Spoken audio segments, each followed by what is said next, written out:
back in November or December of 2023, or whenever I saw the trailer for this movie, I was like, wow, that's a movie that I bet you anything I would like. Cut to early 2024, I was able to see it on Peacock, and turns out I was absolutely right. Like, there's some trailers like that, like the There Will Be Blood trailer I saw in, was it late 06, early 07, and I was like, you know what, I'm going to love that movie in regards to There Will Be Blood, and that was right as well. Like this trailer, there's some trailers that you just know when you see them that, you know, if you're going to love the movie or not. And I guess that's a little bit of a spoiler for my review, but turns out I actually thought this movie was pretty dang great. Coming your way to review the recent release by the name of The Holdovers. And this is a movie that, I mean, I guess these days, unless it's some kind of big comic book blockbuster or some crap, I mean, you don't really necessarily know about a movie that early until, you know, not long before. Well, I mean, shit, you know, I don't really keep up on a lot of stuff anyway, so I would imagine there were trailers that came out months before the movie came out or whatever. But regardless, I didn't see a trailer for The Holdovers probably until November, December-ish of 2023, and I was, you know, it being a Universal movie first and foremost, I was like, well, this most likely will come to Peacock. I actually was, you know, right before the, you know, December 25th or whatever, in mid-December, it was actually at a theater, and I was like, God, you know, maybe we should go see this. Maybe this should be the first movie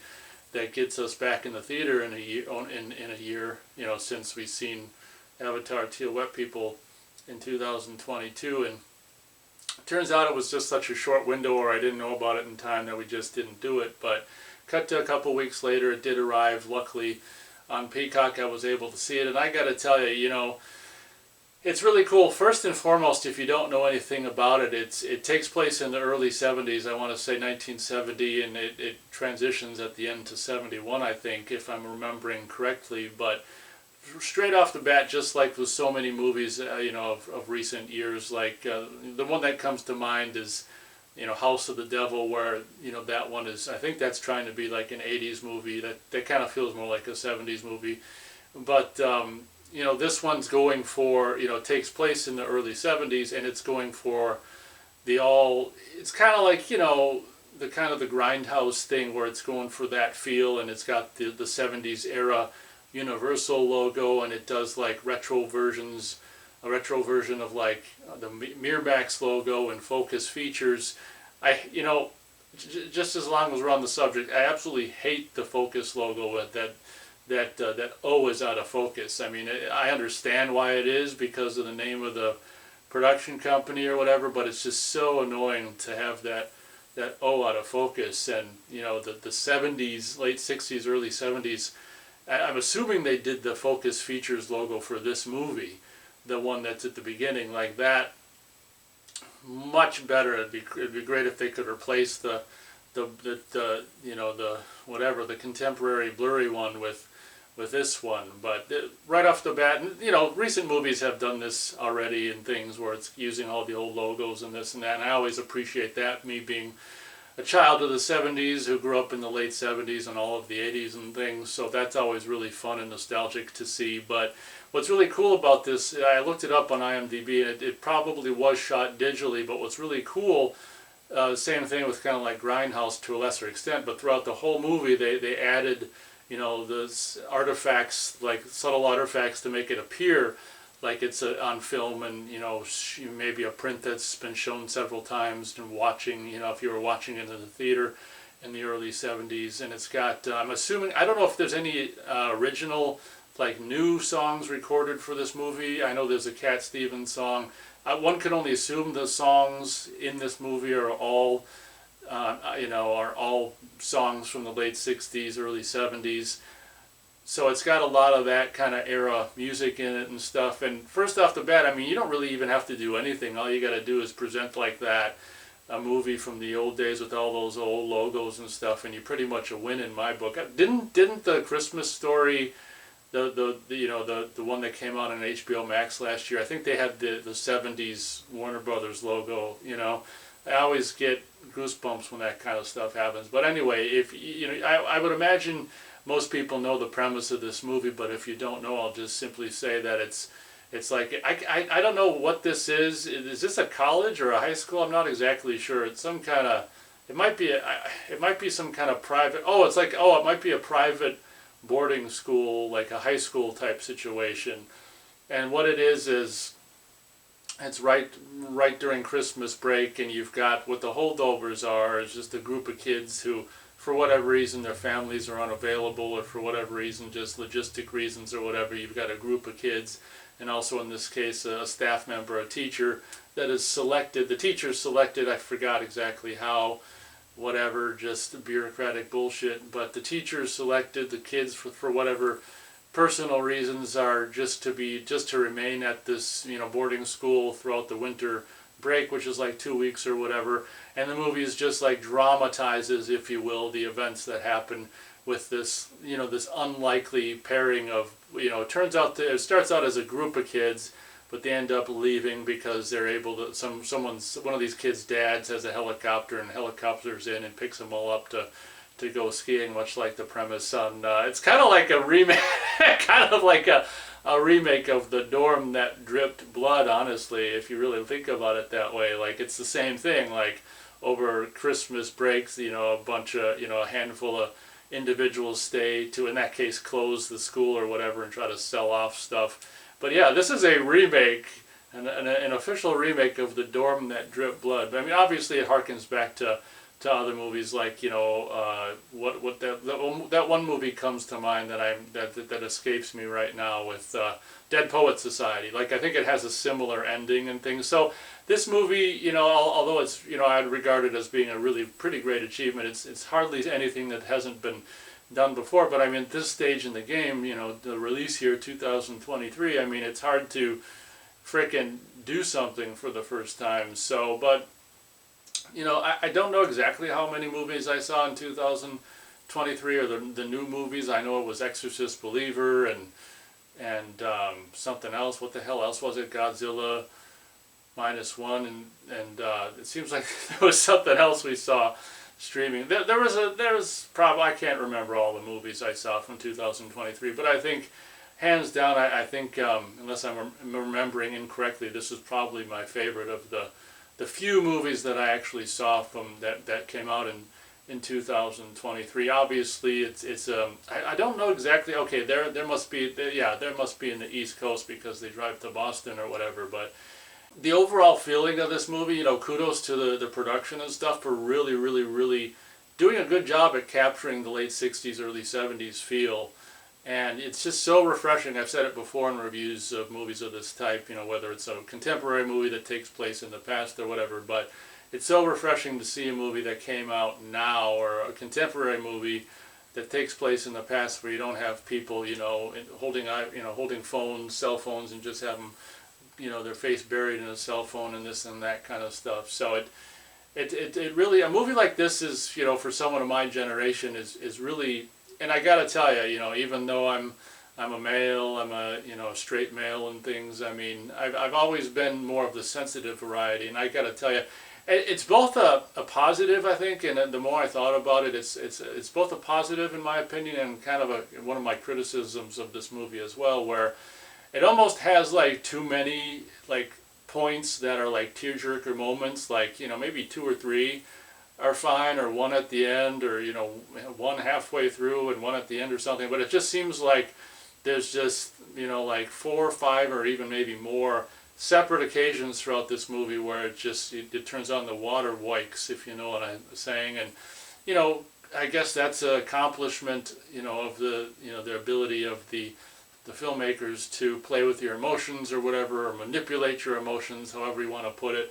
But it's also kind of like a, you know, coming from a straight male perspective, like, how dare you mess with my, you know, masculinity and manliness and make me cry so often. But not cry, full on cry, but tear up and, you know, whimper whimper like a little pussy is what I did when you know, throughout the course of watching this movie. But it definitely touches on things that are very just, I mean, obviously getting on in years and stuff, you know, and having matured and continuing to mature in things, it's, I probably wouldn't have, you know, been so emotionally watching this movie, you know, as a teenager or whatever, but just life experience in watching a movie like that. There's just so many like just melancholy elements, and I was kind of like, you know, over, because I saw it last night, and then this morning I was kind of like, because last night I was like, I really liked the movie, and then this morning I was like, kind of felt like, you know, used, like, God, they really toyed with, you know, played with my emotions in that movie. So one of my criticisms, or one of my only criticisms, is just that I do feel like maybe it does a little too much toying with your emotions, kind of Hallmark, you know, happy tears or whatever. Or, you know, I always think back to, this movie made me think back to that Alfred Hitchcock quote where he's like, what is a good cry? You know, people say, a good cry. You know, and my answer to that would be, well, you know, I find it, you know, I don't necessarily know these days if I necessarily cry as much as I need to, especially with the way the last 3 years have been. And I think my answer to exactly what a good cry is just like, God, if you know, it's something I think you should do every now and then to kind of purge emotions, or to just have a release, you know. So I think my answer to like what a good cry would be is just a movie like this that can actually help you release some of that, you know, the emotions and the chemicals or whatever that's said to actually, you know, be in tears as, you know, as you release them or whatever. So I think this movie for me is kind of a perfect example of something that can, you know, get or you know, move you to, you know, a good cry, if you will. And when I saw the trailer, I was kind of thinking like it was maybe more of a comedy than it was going to be a mushy, like Hallmarkish kind of, almost like a woman, you know. I suppose it's a good, I don't know, if I was to say if it's more of a comedy or more of a mushy thing, I guess it's both kind of straight down the middle. But I was just, you know, thinking about it this morning, I was like, God, you know, it really manipulated my emotions, and not just a couple times, once, twice, thrice. It went like four, 5, 6, you know, who the hell knows how many times, to you know, differing levels and things. So I'm not going to, you know, go beat by beat of the movie or whatever. I laid out the basic premise. I just thought I'd stop by to just give my, I'm trying to do shorter reviews, which didn't work clearly with the Godzilla -1 review, but you know, I used to years ago just overly obsess about beat for beat and stuff, and reviews got to be a drag taking notes, and it was just turned into like a school assignment. And these days I like to stop by, you know, and if it's a movie a new movie that I just seen once, and just give an overall, you know, thoughts about it. And one thing I just can't stress that they do so well is just capturing the era of the early 70s. And obviously it's a movie that takes place around Christmas time and things, and if you guys have been watching my channel for long enough, you might know that I'm a huge fan of just like, I don't like the holidays, or I don't care about Christmas or what the hell it's supposed to stand for or anything, but I do love, one thing I've always loved ever since I was a kid, and in a lot of ways the holiday lights that I love so much, like Christmas lights, if you will. I guess it just kind of makes me, not only just is it beautiful and nice to look at in a, you know, a dark winter's night or whatever, and particularly since, you know, night comes so early in the winter, is that, I mean, I guess not only are they just pretty to look at, but, you know, potentially they just bring me back to being a kid. And, you know, probably like 9, 10, 11-ish is when I really started to appreciate like Christmas lights and things. And it just, you know, not only are Christmas lights like beautiful to look at in general, but they just bring you back to that more innocent, I won't even say better time of being a kid, because I mean, being a kid, you know, because you're in school and all this kind of stuff, and I was this horrible student and things. So being a kid wasn't exactly a wonderful time, you know, period in time for my life, and indeed so many other people's lives. So I guess it makes you think of the good parts of being a kid, you know, the good stuff about being a kid, and just they're just, you know, holiday and or Christmas lights are just pretty in general. So, you know, there's a little bit of that, there's a little bit of kind of the Christmas Carol stuff going on. And whenever I see a movie like this, it's kind of like last year with, or the year, but when the hell was it? Well, yeah, so whatchamacallit, Violent Night came out in late 2022. Beth and I didn't see it until early 23, so that's kind of become, we watched that, I bought the Blu-ray of that last year in 23, and we watched that. So this might be added to. Beth didn't see this yet, so I might show her and see what she thinks or whatever. But it's kind of a bummer because there's so many movies already, like Christmas movies to watch, and it's kind of a bummer when something else comes up, and it's like, because I wouldn't really watch this any other time of year, because, you know, if something in a movie takes place around Christmas, you know, it's hard for me to just, you're not going to watch it in May, you know, or pretty much any other time of year. Same with like the Halloween movies. So, you know, it's just a bummer because as years go on and more movies get added to like the holiday Christmas list, it's just like, well, you got to get rid of some stuff and you don't want to get rid of some stuff, and just being like an obsessive movie fan isn't always the most easy thing in the world. But yeah, that's, I guess, my overall feelings about the Holdovers. I thought initially that it was going to be more about the group of kids, and then I was kind of surprised when the group of kids left, but then it was like, well, that makes sense because now it's just the relationship between. In closing, I'll just simply say the movie is mainly about just this main guy who's left there and this, you know, this teacher character just kind of bonding and what happens with that, and the kind of growth that their characters do. And like I say, there's it does a good job at manipulating your emotions, that's for sure. And if you got something in your eye, I'll tell you what, you watch this movie and that thing won't be in your eye anymore, I'll tell you that. But yeah, I mean, you know, I can only assume like all of the songs are old songs from the era. And one thing I recognized instantly when it started, because I was thinking like there's some song that plays, I think it's once and then it's at the end credits or whatever, and one can only assume it's an old song. Maybe it's a new one that's supposed to sound old, whatever, I don't know. But then I was like, well, you know, they better have a Cat Stevens song in this movie if they really, really want to go for that feeling. And sure enough, you know, the Cat Stevens song, you know, just the first, you know, couple seconds of it, or second maybe, or couple, whatever it started, I'm like, there we go.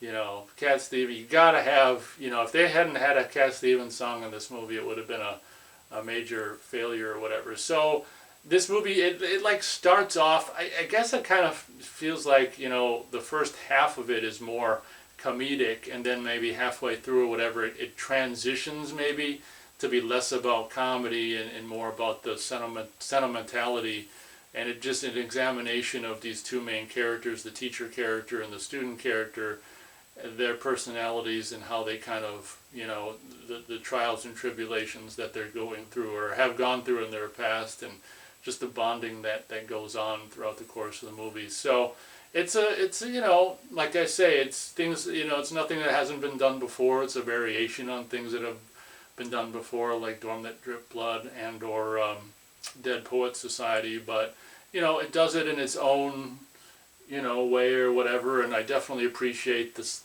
you know, all the beginning logos being like 70s feeling, and you know, the attempt to make the digitally shot production look as much like film as possible. And this you know, just goes to show you that, as I've said before, you know, I'm not a big fan of digitally shot movies, but you can do it in kind of a way that, you know, you can make digital look not horrible. And I would say that this is definitely one of those cases where it makes digital look not horrible. Star rating for this movie, I teeter-tottered back and forth, and I guess I can, at the end of the day, I can go as high as 3.5 stars out of 4 stars. Why it's not a full 4 is just because,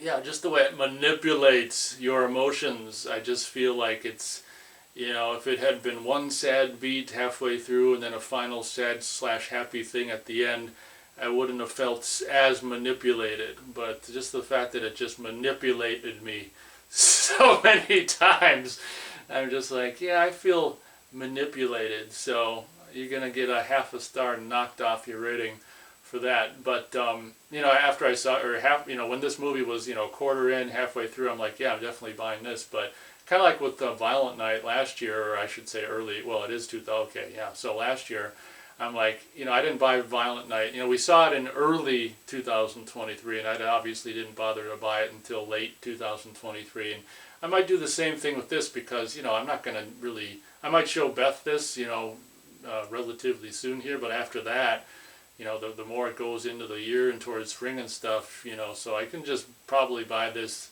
at the end of the year or whatever. You can get it for $10 or whatever, but part of me wants to buy it now, part of me doesn't. But yeah, that's one good thing of being, you know, being on Peacock. And you know, pretty much the Universal movies, or the, you know, more or less the new Universal movies end up on Peacock, so you can see, you know, no additional charge or whatever if you're belong to that service or whatever. So I guess that'll pretty much do it. It's kind of a cool, you know, I guess holiday movie in a way. It's not a big thing where it's like, it's very similar, the more I think about it, to, like, you know, Dorm That Drip Blood. You know, it's not like it's about the holidays. It just happens to take place around the holidays, and I guess the premise wouldn't exist without the holidays because, you know, for obvious reasons. But yeah, I guess I'm rambling at this point. I hope you guys enjoyed the video. Thanks so much for watching the whole thing, if you did. And if you didn't watch the whole thing, well, at least you watched the beginning and you skipped to the end, or whatever. I hope you guys enjoyed the video. Thanks so much for watching. And as always, we'll catch you on the next video.